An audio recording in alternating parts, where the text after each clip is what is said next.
Art in Nashville, Tennessee. And there, Audrey would go on to win awards for his artistic talent. But Audrey's other grades began to fall, and Norma began to get concerned again. Now, he'd also developed anger management issues and a tendency for social isolation, which were clear signs of depression. And so to address these issues, in his third year of college in 2017, he was booked into I mean, I feel like lots of people have those kind of issues. Like sometimes people just don't like people. I don't, I mean, I have people that I'm around. I'm not just completely isolated, but like I really am skeptical of a lot of people. You know, I don't like to be around too many. patient They're care bad. They're for an bad. eating problem. Bad. And it People are was during bad. this period that he began telling his therapist about his desire to leave this world.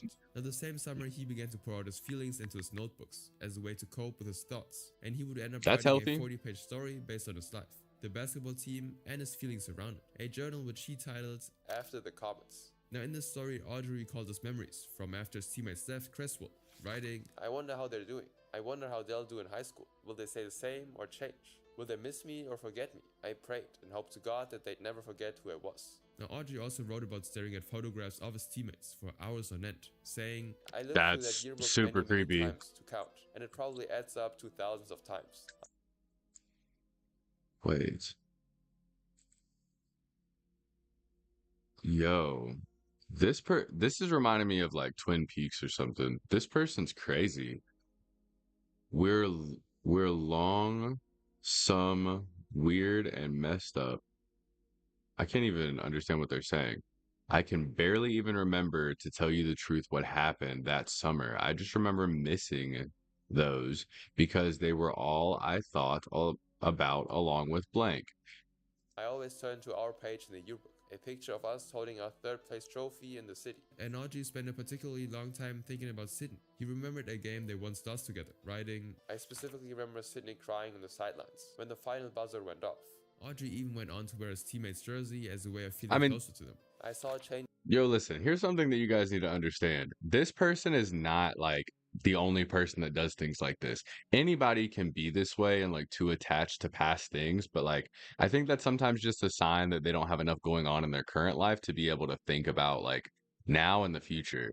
And I think that they need to get out of the past. You know what I mean? I feel like that's really unhealthy. In you. I wore your legendary jersey, and you think there's no passionate meaning or reality that I freaking looked up to you and meant it. I am going ballistically, uncontrollably insane. And this was only the start of a lifelong obsession that he would document in his notebooks for years to come. And this would go on until the autumn of 2017, when Audrey started to go through a major change. Audrey then began to develop an obsession with mass shooters, particularly with Eric Harris and Dylan Klebold, the two shooters behind the Columbine High School massacre of April 20th, 1999. Now, these two left behind a large collection of videos called the Basement Tapes. Looks like a Documenting the lunatic. process of planning up Obviously. until the Obviously, this guy is a lunatic. If you guys don't know who this is, he was part of the Columbine shooting, but both of those guys are freaking nuts. D-Day, when they launched the brutal attacks, and Audrey would sit and watch Look at his their videos eyes, bro. obsessively. Now, he spent the better part of Like, 2017 to 2020 fantasizing about his can't even own open mass my eyes that attacks much. and becoming as infamous as Eric and Dylan, and would often also visit gun retailers to look at AR-15 style weapons. Now, in October of 2020, he bought his first gun, a 5.56mm carbine, and began going on one-on-one firearm training. So what began as imagined scenarios of a Columbine-style attack turned into real plans. And in those plans, Audrey wanted exactly three things. For one, Still staying up late gaming solo? This With shit's Hack so AI, annoying. get the It's just so ultimate companion expensive for your premium. playtime. I noticed. his target had to be a location that mattered to him. Secondly, Audrey knew he was small and weak, so it had to be a place no one could overpower. And finally, if he wanted to be remembered, it had to be a place That's that would honestly cause some a pushy media shit. frenzy. And after reflecting on these three requirements, he eventually settled on Cresswell. But Audrey just had one problem with the plan. Due to the demographics of the students at the school, he thought his attack would look like a racist hate crime and ruin his legacy. He knew that ideally his target had to be predominantly white to work. And so taking this into consideration, he finally decided to attack the Covenant School instead. Now ironically, he found it fitting that, unlike Cresswell, it was the last place he remembered being happy, and coincidentally would also be where his life would end. Now, the planning would go on quietly until August of 20. Yo, that's freaking nuts. Like, dude, just go read a book or something. I don't know. This is not healthy. This is so insane. I don't understand how people get to this point. Or like where they idolize the other people that have done things like this, like the mass pew-pewers. I don't understand that kind of mindset where they think like, oh, I want to be like this guy. What? That doesn't make any sense to me at all, bro. 22, when Audrey was hit with a tragedy that completely sealed his fate. After years of watching her from a distance, Audrey found out that Sydney was killed in a car accident. And so the only person he had true feelings for, that he'd been watching from afar for 15 years, was suddenly gone. And with this devastating news, Audrey became even more focused on his plan. His biggest fear at this point was that if the plan failed, he'd be taken into custody alive. So Audrey also began surveilling the Covenant school, estimating how long the attack would take, and planning for it, while also listing the staff members in his journal. Now in the middle of all of this, Audrey attended Sydney's memorial service on August 26, 2022. And while the event was going on, he noticed that his former teammate, Paige, was also there. And although he was devastated by the events, Audrey was still happy to see Paige and approached her. But Paige, who was now a young adult, hadn't seen Audrey in years and was confused by his happy reaction. So she told him that it wasn't the time or place to actually talk. And so in the wake of Sydney's death and Paige's dismissal, Audrey fell deeper into depression. Then, just months later, Audrey began identifying as transgender, and he would use the names Audrey or Aiden interchangeably. Though for this video, we'll just continue addressing Wait, him wait, as Audrey. wait.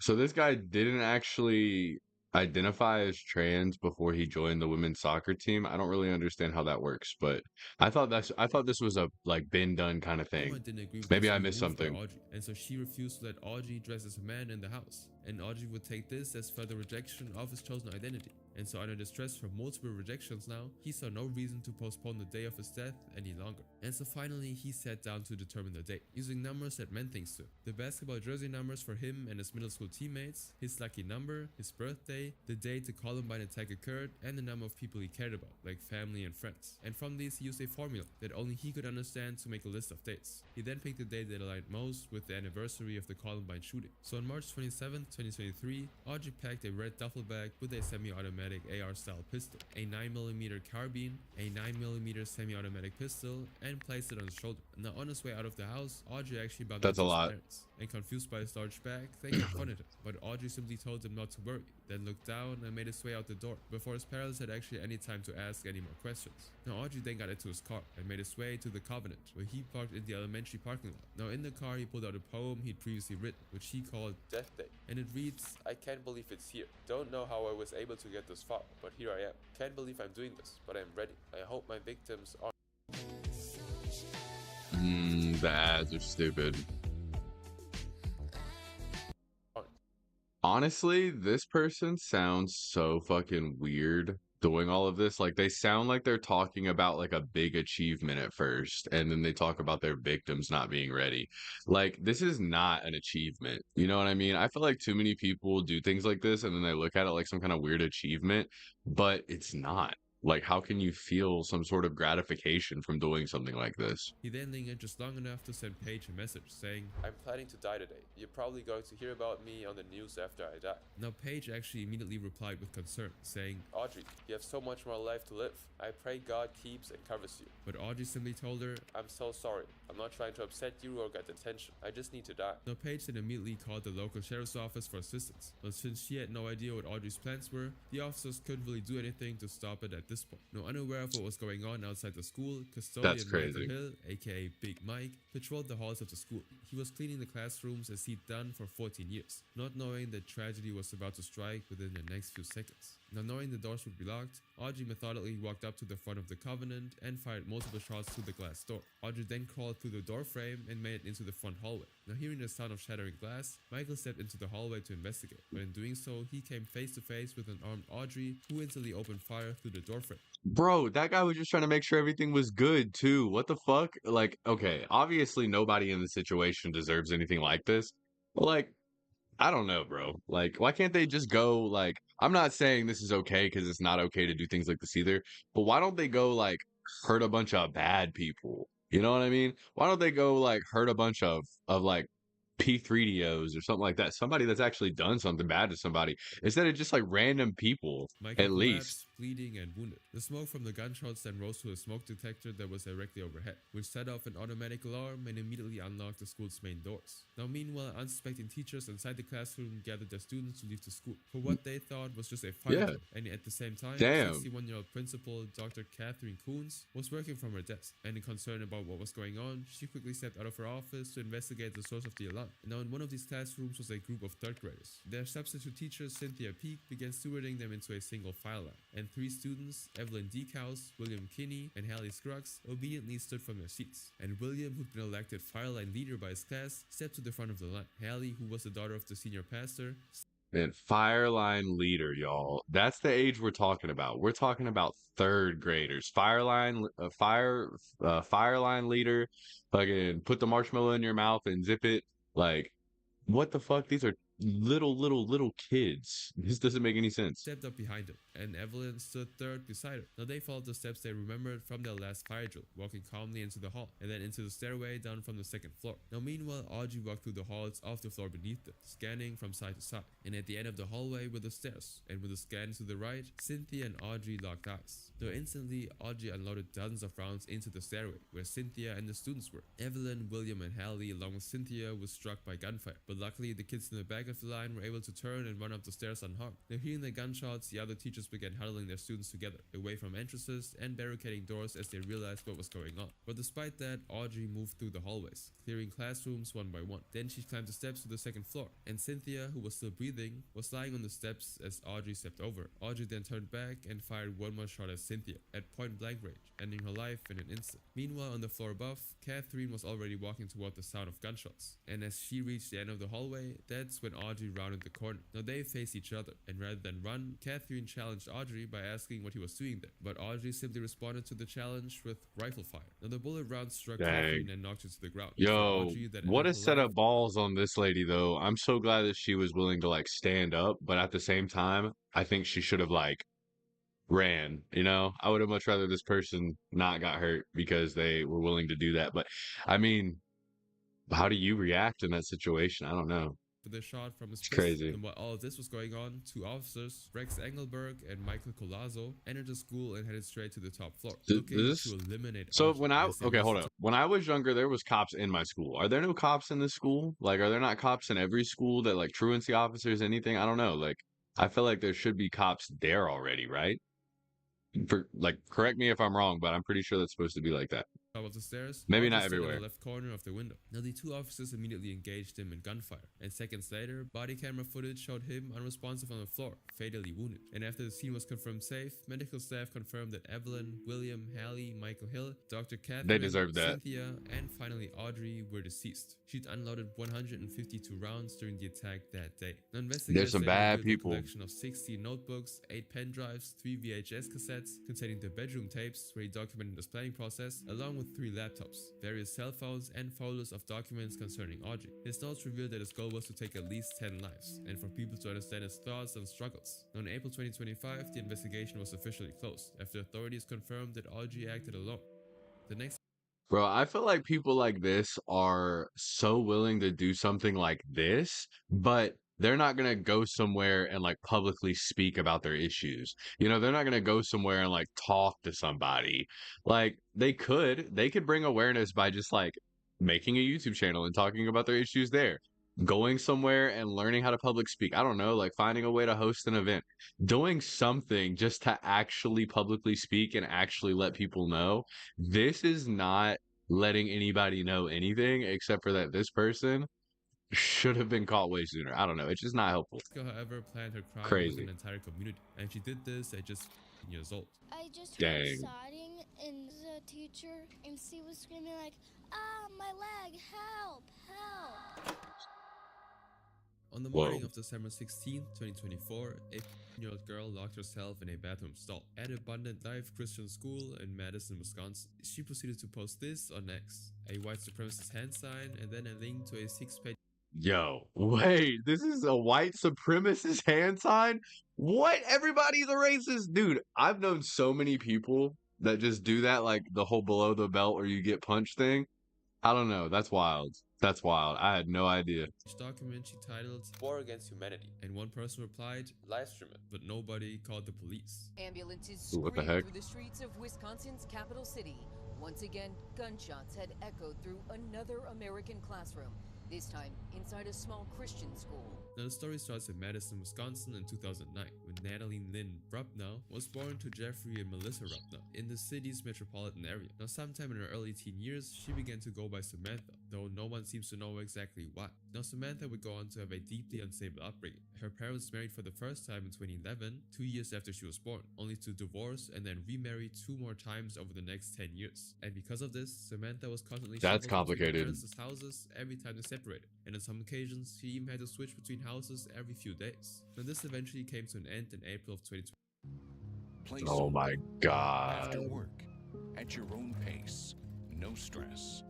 World of Warships is naval combat without pressure. No. Command legendary. She even had to switch between houses every few days. Now this eventually came to an end in April of 2021, when her parents divorced for the last time. Now as she was only at the time, Samantha struggled with the separation, and this became clear shortly afterwards, when Jeffrey received a call from Samantha's principal, informing him that Samantha had been saying certain things at school that suggested she might be a danger. The defendant met with the principal and was informed that NLR was using self-harm language. NLR was seen at the emergency room, and the assessment said that there was no intimate threat of self-harm. To herself. Now not long after that, Jeffrey made another discovery that deeply worried him. He found a small sharp object hidden in Samantha's room, and he also noticed marks on her arm What? that suggested she'd been using it on her. A small sharp object in their food. Wait. Is that did I hear that right?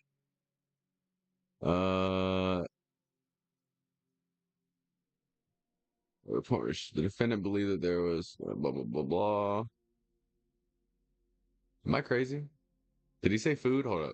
Object hidden in Samantha's room, and he also noticed marks on In her arm room. that suggested she'd been using it on herself. Now Jeffrey panicked and immediately decided to lock up all the knives in the house. Now by October 2021, Samantha was enrolled in therapy, and on the intake form under "What is the reason you're coming in for counseling?" Jeffrey wrote on her behalf anxiety, depression, anger, and self-identification. And when then asked whether she'd ever had thoughts of ending it all, he wrote, "She talks about it. I don't take it too seriously. I think she's just really looking for attention." Bro, that's a problem, okay? Parents not taking their kids seriously when they're talking like that, bro, that's not normal. Kids should not be talking in that way. And I think it should be taken seriously no matter what. Not to the point where somebody acts crazy to them, but like, help them, bro. Help them. She talks. That's not right. Now, the year following the last divorce, a final custody agreement was reached between Samantha's parents. The plan was that they were still going to share custody, but from then on, Samantha would primarily live with Jeffrey. But despite all the mental turmoil and self-destructive thoughts, Samantha somehow managed to keep her grades up, and as a result, her school thought she was coping with her home troubles. But in reality, she wasn't. Instead, her declining mental state That's showed stupid. itself online. In June of 2023, Samantha signed up on a website called WatchPeopleDie.tv, a gore-focused site full of graphic and unfiltered videos of violence, loss of life, and serious accidents. Whoa, dude. That's not the only site like that on the internet. It's not the only place where stuff like that is glorified, but that's crazy. That's crazy as hell. It's like Instagram for shot content. And she would frequent the website and watch videos for hours on end. Now around Ooh. this same period, she also began to find community in an extremist Discord server tied to pink pill and femicide ideologies. Now these ideologies frame societal relationships as a hierarchy, with attractive women at the top and everyone else shut out. Now she referred to her classmates as vibrants, a term for people who she viewed as too happy and socially functional, because in her mind, the loneliness she felt wasn't a result of bad luck, it was genetic. Now as she sunk deeper and deeper into this rabbit hole, Samantha began to author her manifesto, a document where she laid out her hatred for humanity and her beliefs that shaped how she saw the world. She called it War Against Humanity. Now at the start of 2024, she transferred to Abundant Life Christian School, a small private school in Madison, Wisconsin. There, she made pretty much no friends, spoke rarely, and spent lunch periods on her phone talking to a bunch of people she met online. She would later document her experience at the school in her manifesto, saying, "I've always been a quiet kid, I'd say, or at least that's what everyone else around me has said, and never really had the brains for most things because I wasn't smart enough for people around me." Bro, so many kids feel this way, and I feel like it's so common that it's almost normal. I don't know. I don't think every kid feels this way, but sometimes these kind of kids and these kind of people in general, because sometimes these people grow up and still don't know exactly what they want and don't know exactly like what they're gifted at. I feel like they just haven't found something that they actually enjoy and they haven't put enough time into things. That's where you hear the term like apply yourself. That doesn't mean like do better all the time. I think that that means like actually showing up, actually being present, actually trying, and like finding interest in the things that you can. Not everything is going to be fun, but like to an extent, that whole not smart enough could just be them believing that and them not trying hard enough because of it. Because they're basically telling themselves, I've already failed. What's even the point? Blah, blah, blah. It's not helpful mindset. But a lot of times I think it is just that it's a mindset in their brain. Because I mean, everybody, I feel this way sometimes, you know? Even though I'm good at science and some stuff, nobody really looked at me in a good way in elementary or middle school, nor even high school right now. Doesn't matter much because I like being alone. Now, by early 2024, Samantha Obviously stopped going not. to therapy. Her parents agreed that she would take a break over the summer, and if issues came up at her new school, they would simply re-enroll her. But when school started, Jeffrey described Samantha's issues as minor, so she never actually went back. But Samantha wasn't exactly devastated about this. In her manifesto, she wrote, My therapist sucks. He's just some weak, Hang on, guys.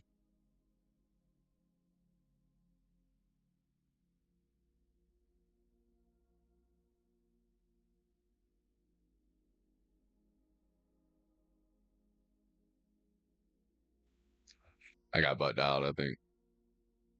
exactly devastated about this. In her manifesto, she wrote, My therapist sucks. He's just some weak and fat guy who doesn't deserve everything he has now. Nobody deserves anything good. now instead, Jeffrey Dang. Okay. See, a lot of times I think people just haven't found the right kind of people. Everybody that says, like, oh, I hate people, I want to be alone.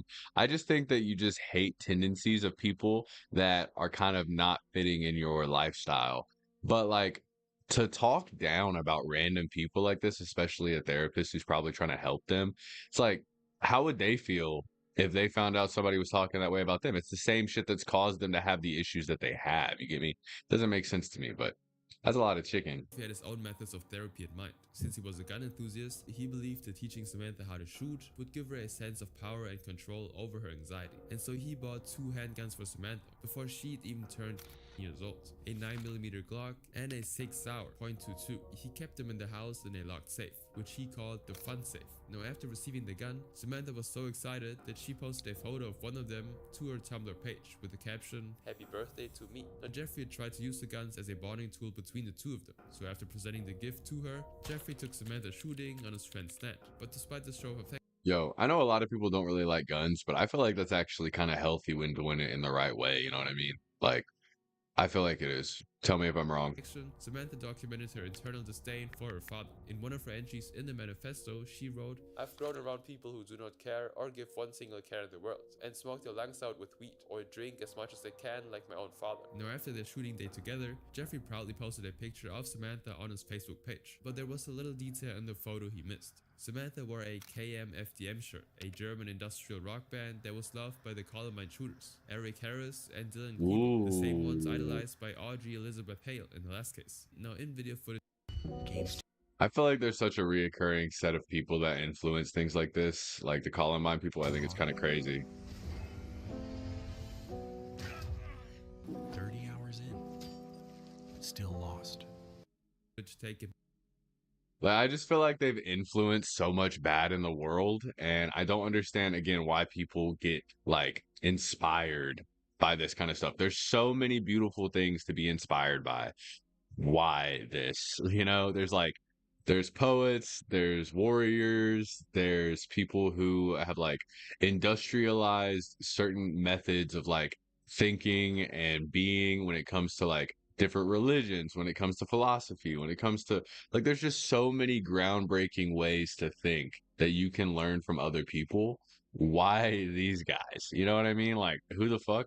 people, the same ones idolized by Audrey Elizabeth Hale in the last case. Now, in video footage taken by Eric at his high school, he wore the exact same shirt. She's wearing a t-shirt for the little-known German band KMFDM. The gunman from the Columbine massacre also wore KMFDM t-shirts. And this similarity wasn't just coincidence. By May 2024, Samantha was regularly communicating online with people who liked violent content. One of her closest contacts was Damian Blade Allen, a troubled man from Loxahatchee, Florida, who was 7 years older than Samantha. Now the pair had a twisted romantic relationship over several months. They exchanged "I love you" and "I love you more" texts, but they also fantasized over mass violence. Reportedly, Samantha texted him that she wanted to do a black church that was near me, in reference to possible attack locations. Meanwhile, Damien That's told her weird he as had fuck. several places in mind, including a police department. In This is also in Tennessee. What the fuck? another message, Samantha and Damien had made a pact, saying, "We go down together." Now around the same period, Samantha started trying to guess the code to the gun safe, which turned out to be Jeffrey's social security number simply backwards. And after figuring that out in text with Damien, she bragged about her exes, saying, "I got 2 of my father's 9mm and a cool shirt, LMAO." Now Samantha would also socialize with another man online named Solomon Henderson, a 16-year-old from Nashville. Like He looks Samantha, crazy. Solomon looked up to mass attackers from around the world, calling them saints, and wanting to achieve the same kind of status he believed they had. And even though Solomon was Whoa. This is like the last dude I thought would be doing some shit like this, okay? What the fuck? black, he echoed anti-Semitic and white supremacist ideas. He was very vocal about how he hated his race, and he spent most time consuming online content that focused on satanic themes and extreme violence. Now, The violent Samantha, Uncle Damien, and Ruckus? Solomon were part of a larger community of tightly bonded mutuals who consistently interacted online, sharing stylized weapon photos and discussing their belief that school shootings were a noble response to society's unfairness. Now, by November of 2024, she was fully radicalized. In her manifesto, she declared, "I've grown to hate people and society. It's truly not my fault though, it never was. What all of you and the world have done to me is pick and tease me. You've pushed me into a corner with no help whatsoever. Humanity is filth, and I don't like filth, nor want to live in it, nor should anyone else." Now this manifesto documented how much she idolized mass attackers. For one, she wrote about Arda Küçükidem, an 18-year-old who Never heard attacked of him. 5 people with a knife in Turkey in August of 2024. She called him an ultimate saint, death's mate, or not, still willing to do what he did. Months later, her fascination with these mass attackers would make headlines, because on December 15, 2024, her father stepped out to run errands in the evening, and while he was away, Samantha stole the Glock, the 6-hour, and over 100 rounds of ammunition. And she'd summed this moment up coldly in her manifesto when she wrote, "I got the weapons by lies and manipulation, and my father's stupidity." Then came the morning. Dang, bro. Watch your kids, yo. Some of them be evil-minded and be influenced by other people that are evil-minded. You got to pay attention to what's going on. What the fuck? Like, you got to know what's happening with your kids. Really. Like, really. Keep them on lock, guys.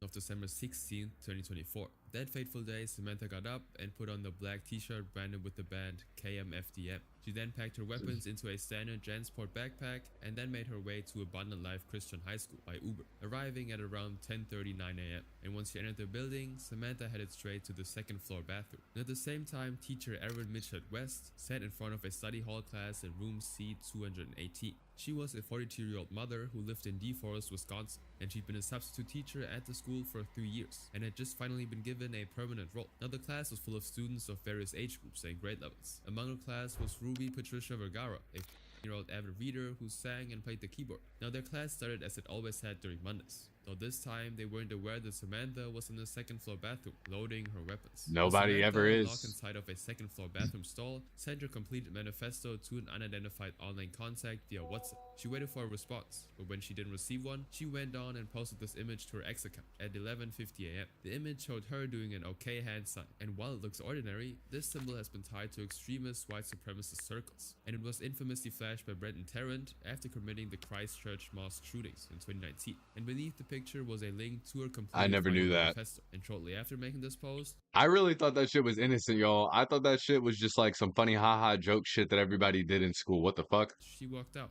Now at 10:57 a.m., Samantha entered the classroom where Erin was and The goal Oh is my real, God. But so is the danger. It's not real. Come on, baby. this post, she walked out. Now at 10:57 a.m., Samantha entered the classroom where Erin was in front of the class. And in the 4 minutes that followed, Samantha fired her gun 21 times. She shot Erin, ending her life immediately. And after that, chaos ensued as the students panicked for cover. But Samantha somehow remained eerily silent and mechanical throughout. And so after shooting her, she turned her attention to the students and shot them indiscriminately. Rudy was fatally shot while trying to take cover. 6 other people were also shot and injured. These included 5 students and 1 teacher whose identities weren't made public. And after she was done shooting, Samantha made her way to one of the student desks. She sat down and then checked herself out of this world with a single gunshot.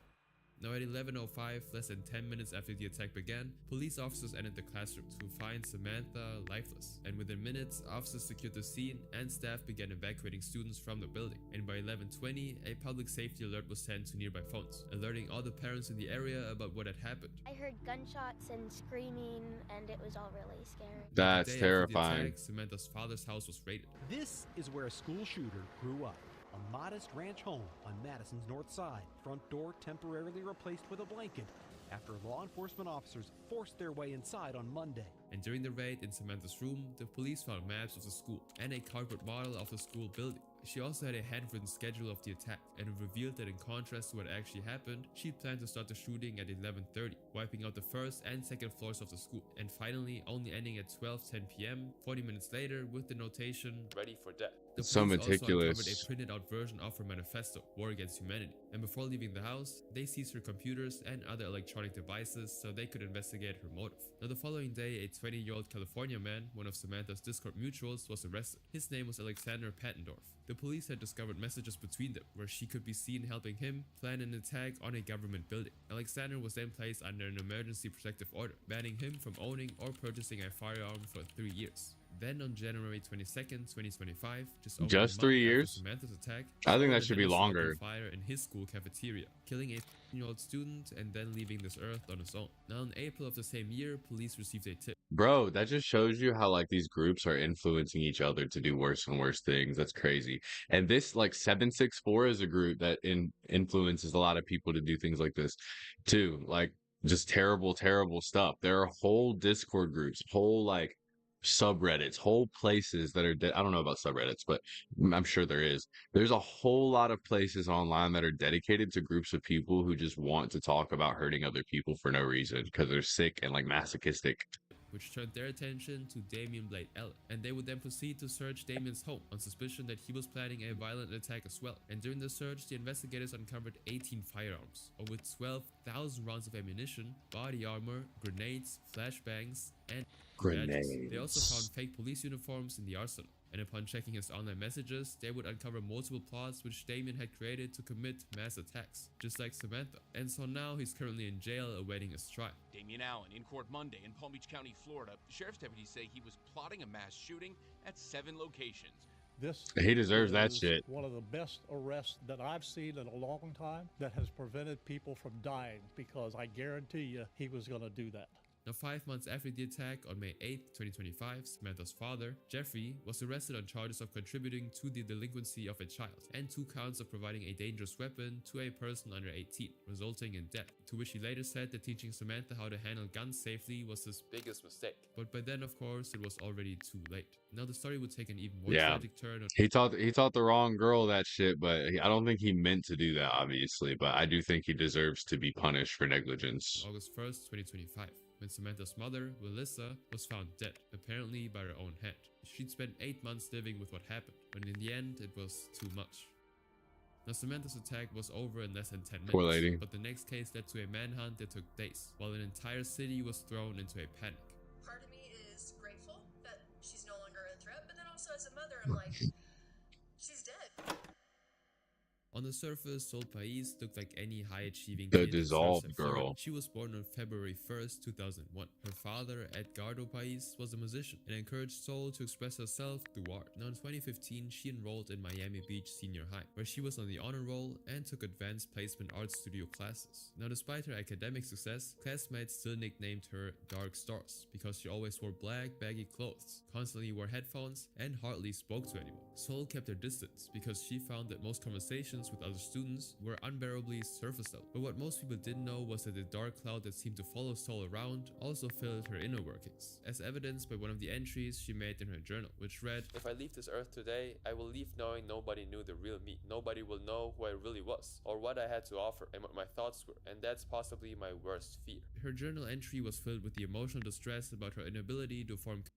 Bro, I just want to say people need to go out and learn better ways to like express how they feel about stuff for real. Like talk about it on the internet, go talk to somebody else about it. Like go, I don't know, dude, anything else but this shit. Connections. But instead of hanging out with her classmates, she spent time drawing, usually with themes of witchcraft, Satanism, or skeletal figures. And when she wasn't drawing, Sol would be busy watching videos about true crime, like you right now. Online, she looked on a Tumblr page called the True Crime Community, or TCC, a corner of the internet where people bonded over their fascination with mass shooters and killers. The page contained journal excerpts from killers, and even fan edits of them set to music. And through the TCC, Sol met a friend named Anna. They shared Fan edits. Okay, see, that's the thing, guys. I think that this shit gets put out there and people, there's like two sides of the spectrum, right? There's people who like things because they want to know what the worst things in people are. And then there's people who like these things because they admire some of the worst things people are. And I don't know. It's just fucking crazy. It's crazy the difference. And it's like a fine line in between, I feel like. And it makes everybody that watches stuff like this kind of look bad a little bit sometimes. But like, if you get it, you get it. But like, bro, it's crazy. It's crazy. It's crazy. Have you ever Oh my God. the more dangerous it is? You are in the wilderness.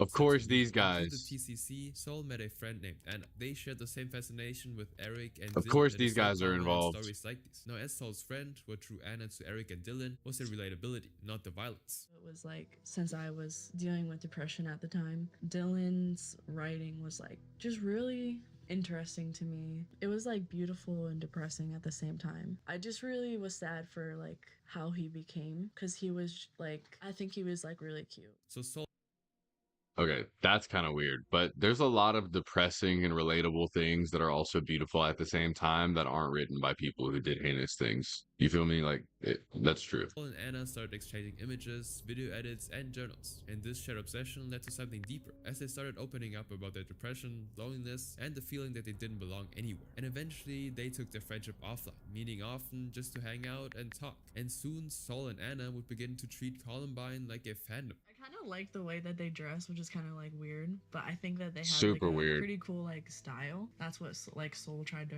like replicate their style a little bit. Inspired by Eric and Dylan's journals, Sol started a blog called Dissolved Girls, and on the front page, above a drawing of the Grim Reaper, she wrote, "The purpose of the site is for me to give insight into the thoughts I rarely, if ever, share with others, while remaining somewhat anonymous. Everything from journal entries to personal interests. I want to leave a record of myself before I, well, ...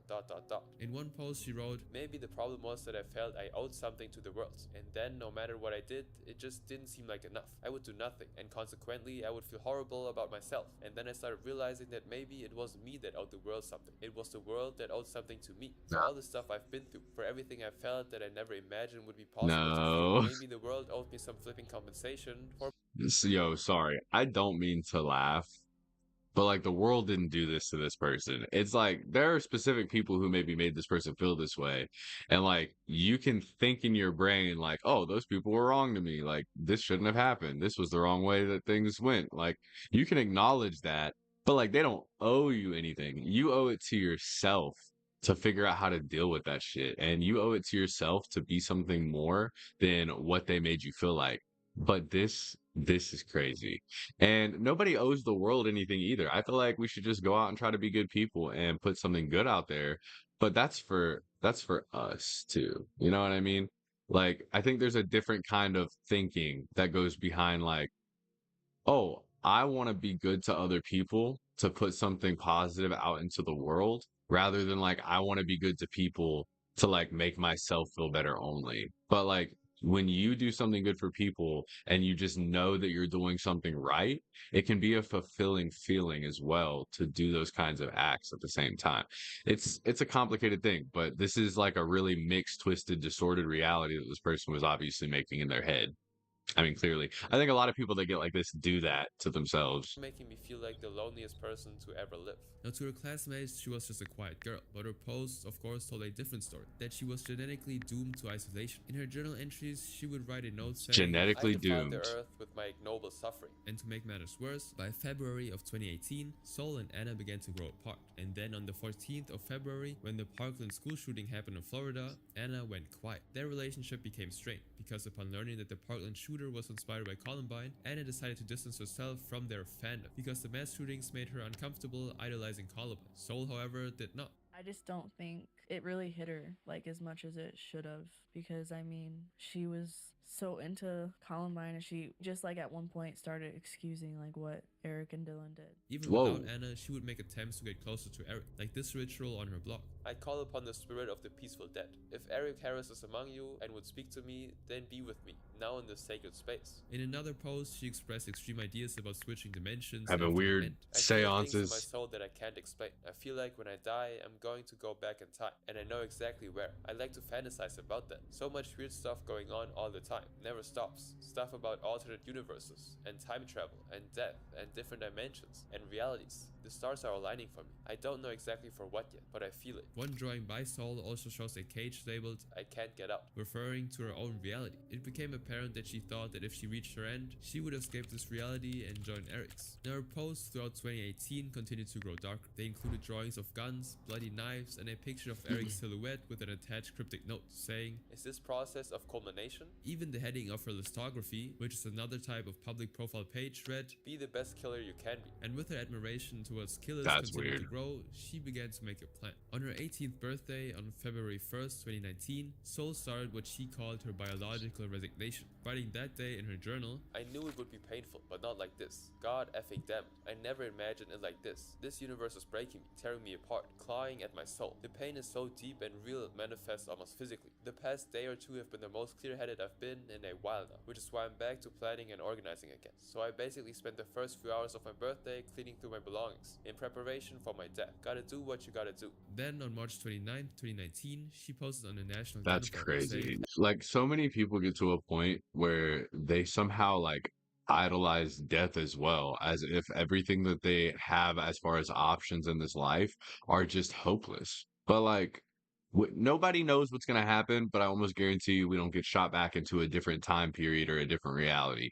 I mean, maybe a different reality. I don't fucking know, but this is not okay. And that doesn't mistake or excuse the reality we live in today, the reality we live in here. Like, what if this is all we get? You got to live it right. You know what I mean? I feel like this is so crazy. Hello everybody, Florida resident here. I am planning a trip to Colorado in the next month or so and want to buy a shotgun while I'm there. And I was wondering what restrictions apply to me. Is it legal for me as a Florida resident to purchase a gun in Colorado? I'm 18 years old too, if that's important. Now thanks to the quick replies, Sol found out that she could legally buy a firearm from any gun retailer and needed only her ID and a simple background check. And so within the next month, she wrote in her journal, it wouldn't be happening if I didn't have a reason to, not a coincidence. A transposition of physical form, like I can feel the dimension in the air, surrounding me, everywhere. And so on Monday, April 15th, she packed her bags and headed for Denver, Colorado, near Littleton, where Columbine actually occurred, for what she described as her final transition from a physical cage to her life in another lifetime. Now she left her home at 6:15 a.m. and sent a text to her mother, claiming that she was staying late at school for an art history review. Then, with only a bunch of cash and a backpack, she boarded a flight to Denver. And upon her arrival, she then took a train from the airport to downtown Denver. She made her first stop at a gun retailer and bought a Musselberg 500 gun legally. From there, Sol then took a rideshare to the foothills of Mount Evans, an isolated. These ads are pissing me off so bad. Spot in Denver, Colorado. She told the rideshare driver that she was from Florida and had never seen snow before, and otherwise didn't really say anything that stood out to the driver. Now, unknown to Sol, despite the head start she bought herself, her parents had actually started worrying since they had not seen her since the previous night, and so they tried to reach her cell phone, but Sol's phone was unavailable. And so, worried that something bad may have happened, Edgardo felt that he had no choice but to file a missing persons report to the police. And soon after the report was made, police began searching Sol's online posts and journal in an attempt to figure out where she'd gone. But instead of providing clarity, what police found caused even more questions. From their online search, they learned about Sol's online blog, uncovering her obsession with Columbine, the TCC, and her deep spiral into depression. And her internet history would further reveal her research on gun regulations. And to the confusion of the FBI, they found that she bought 3 separate tickets to Denver for the 15th, 16th, and 17th 3 of April, separate so they would know tickets. her Why? actual travel time. Unfortunately, they would soon discover a criminal Oh, background I check see. for Sol that was requested by a gun retailer in Colorado, a legal requirement before any gun sales. And this confirmed that she was already in Denver at that point. And so police contacted the retailer and found out that Sol had purchased a shotgun along with hundreds of rounds in Denver just hours before. And so considering that the 20th anniversary of the Columbine shooting was just days away on April 20th, police alerted the FBI, who interpreted Sol's biological resignation as a plan to commit a copycat attack. And so immediately police issued a be on the lookout or BOGO announcement, and they notified the public that Sol was armed and dangerous Bolo. and infatuated with the Columbine school shooting. Now, in an attempt to find her, police searched for any and all information. They quickly requested access to her Uber records to learn her recent trips with exact pickup and drop-off locations, as well as her rideshare driver's identity. And eventually, they managed to narrow her location down to the Mount Evans area in Colorado. And from that moment on, Colorado was paralyzed by fear as communities prepared for any possible attack. A 24/7 call line was set up by the police for anyone with information that would help locate Sol. And over 600 schools were closed, causing 500,000 children to stay home. And at the same time, federal, state, and local law enforcement started moving. By helicopter, they conducted searches of the snowy foothills of Mount Evans through the night. And then on Wednesday, the 17th of April, 30 law enforcement officers expanded their on-foot search area into the woods of Mount Evans, where her rideshare driver last It's on the seen. run. Right around 10 a.m., they noticed a set of footprints in the snow. And following them, they eventually came across a girl lying there. And when they got closer, it was clear that her face had been badly damaged, making it impossible to actually identify her by sight. She was pronounced deceased at the scene, but later DNA testing confirmed that the girl was indeed Sol. The analysis also showed that she had a Wow. wound that traveled upward through the soft palate of her mouth and fractures in the vertebrae of her neck. Injuries consistent with a shotgun being fired. She hurt herself. The manhunt lasted 36 hours, but the autopsy later revealed that she passed away the very same day she arrived, on the 15th. And so all the press conferences, the school closures, and the urgent alerts were unfolding while she was already gone. Sol never actually intended to hurt anyone else. She just simply wanted to go in a place that represented the only people she felt understood her. But our next case involves 2 people who wanted to maximize. I mean, it sounds like she wanted to hurt other people, but I honestly wish they could have just like got to her before she hurt herself or anyone, and they could have just tried to maybe not let her out, but help her. I don't really know what would have happened, but I don't know. Their damage. For some individuals in the true crime community, their obsession is taken to an inappropriate level, a level where school shooters are idolized and even romanticized. At the peak of Tumblr's popularity, dark corners of the platform would begin to form, one of which was the true crime community, or TCC. As in the previous case, a portion of the true crime community went far beyond morbid curiosity. For some users, it wasn't just discussing crimes, it became something closer to a fandom dedicated to the perpetrators of some of the most horrific crimes in modern history. One prominent member of its community, who would often comment under the TCC's posts, was a user with the username ligature markings. This bizarre username was a reference to the forensic markings that are usually left on skin after it has been damaged by ropes. And behind that account was a young woman named Elizabeth Lecron, who would go on to create her own real-life horror story. Born in 1995, Elizabeth grew up in Toledo, Ohio, and as a kid, Elizabeth was well-mannered and ordinary, but she was also shy and socially withdrawn at the same time. Now instead, as she grew older, she turned to online communities for social interaction, where she took on a completely different persona. On her Tumblr page, Elizabeth curated what can only be described as an online shrine to past mass attackers. She posted photos, That's GIFs, crazy. and memes What the? glorifying them, especially Eric Harris and Dylan Klebold from the Columbine High School shooting. Yo, these guys have been in every single case that we've looked at here. What the fuck? How have these idiots went on to make so many terrible people repeat what they did? Adam Lanza from the Sandy Hook school shooting, who shot 26 people in 2012, and Dylan Roof, That the kid looked 2015 crazy. Charleston church shooter. Dylan Roof has been serving a death sentence since June of 2017, after ending the lives of 9 African-American churchgoers in a race-motivated hate crime. Now, people who saw her page later described the kind of post she made. In one example, they said, Lecron posted a photograph of Pope Francis holding the Eucharist or Bible. However, instead of holding the Eucharist or Bible, Dylan Roof's face is superimposed, as to give the impression Pope Francis is honoring Roof. In an outdated post, Elizabeth posted a grainy photograph of the 2 Columbine shooters with the word godlike scrolled across them. Now, mixed in with posts glorifying attackers were disturbing images Bro, it's honestly, this stupid ad is going to piss me off, but it's honestly things like this, especially them calling them godlike, they're not godlike. If things like that exist as far as like heaven, hell, God, the devil, all that stuff, these people are evil. These people are, they got stuff going on in their lives. They got things inside their brain. They got shit telling them bad things to do. They've got the worst of the worst type of whatever the fuck influencing them.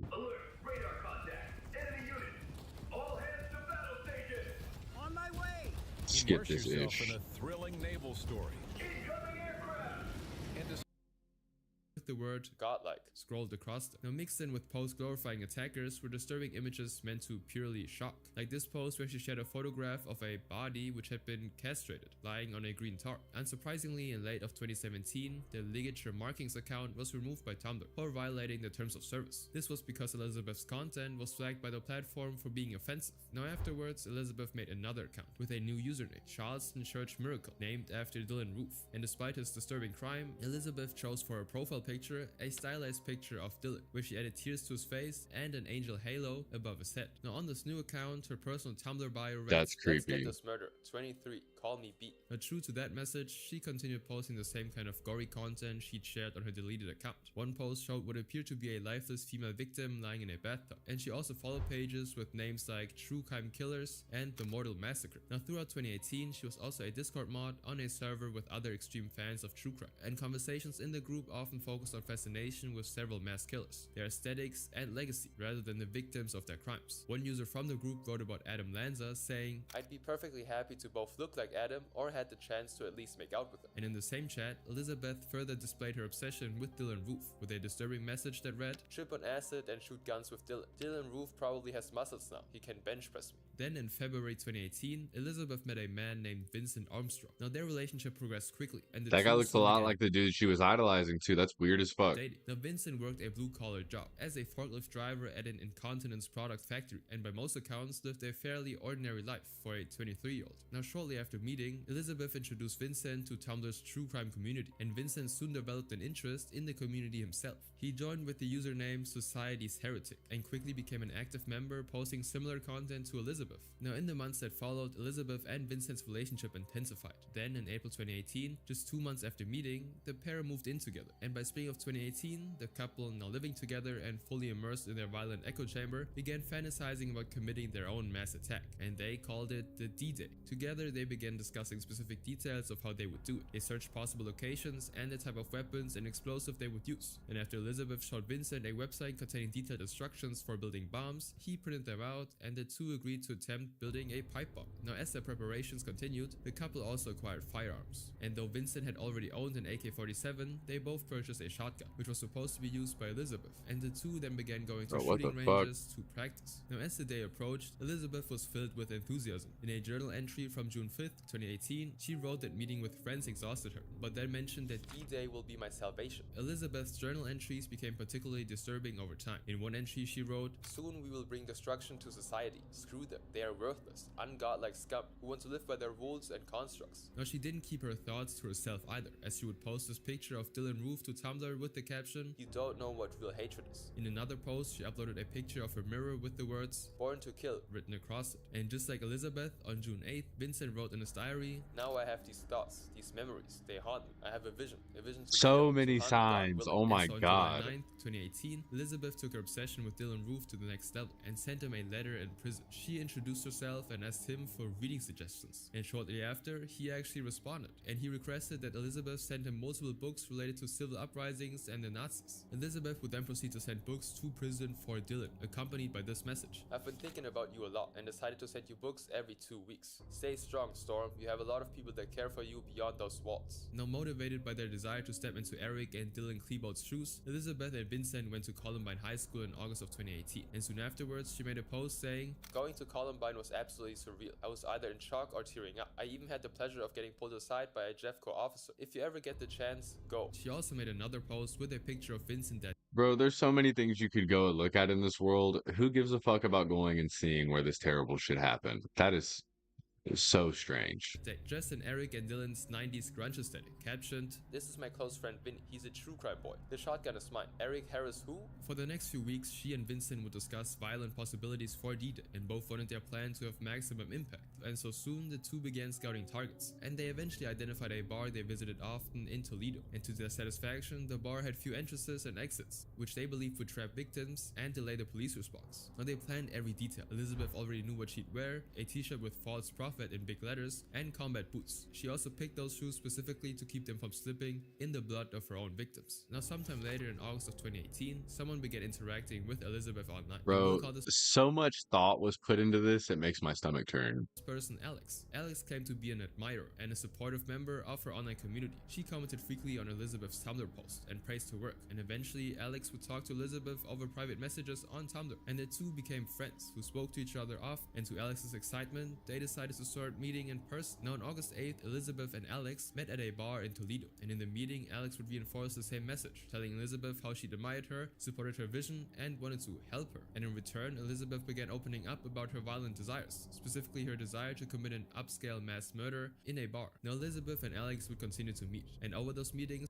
bro, this is making me realize like anybody out there could be this sick in the head, and like you just can't trust nobody, bro. This is crazy. She would tell Alex about many of her ideas. Now one day on August 21st, she told Alex that she wanted to damage a farm to set the livestock free, then that she wanted to damage anything that harmed the environment. But Elizabeth gave up on that idea pretty quickly. Now eventually Alex actually asked to expand the group, telling Elizabeth that she had two friends who she trusted and who might be willing to help. And so on September 11th, Alex began inviting them to meetings as well. Now from that point on, Elizabeth, Alex, and two additional members began meeting with each other. And in these conversations, they talk about possible attacks they could commit and how they would carry them out. In one conversation, when the others brought up the idea of a mass attack, Elizabeth responded, I want to get out there. I want to be part of it, I want to help any way I can. I've never had an into this sort of thing. So now that I do, I just want to do anything I can. And when that Bro, this is what the fuck? There's like a whole group now that's being built.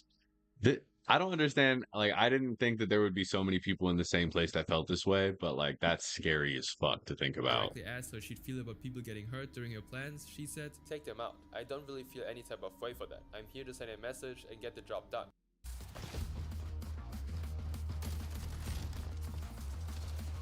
What is this?